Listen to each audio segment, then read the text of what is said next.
Dan dekat sini dia tak guna BT. BT dia tak guna. Dekat sini dia guna Abra. Abra hadha. Apa dia? Abra. So kalau guna BT dia tahu ni budak ni bukan orang sini ni orang luar ni. So kena scam lah nanti. Apa lagi kalimah? Dekat Jordan biasa hawiyah dengan iqamah. Hawiyah tu adalah kad student kan.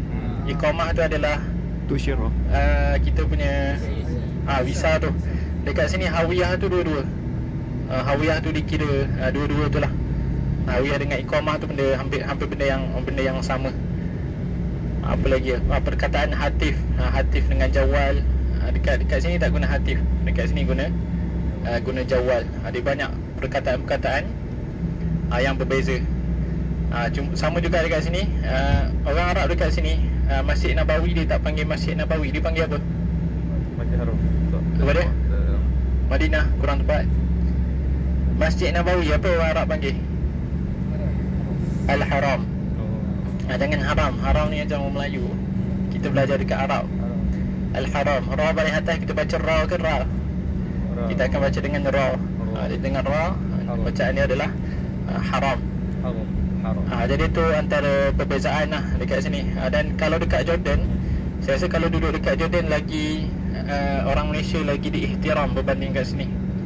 Sebab kat sini orang rakyat kat sini, terutama sekali syabab dia, dekat sana mungkin kita akan kena Alibaba tu tak ada masalah, tu budak-budak. Tapi kalau dengan orang tua, biasa orang tua dekat Jordan dia akan, bila dia tengok orang ajam, orang luar, dia akan suka. Dekat sini bagi dia orang biasa, dia orang selalu jumpa orang luar.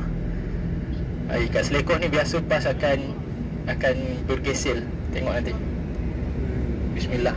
Bismillahirrahmanirrahim. Kenapa labah lalu sini?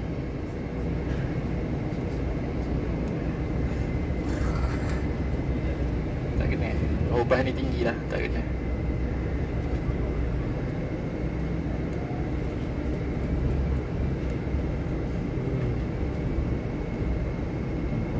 Driver power. Biasa sangkut. Biasa saya akan suruh dia berhenti dekat traffic light, U-turn traffic light.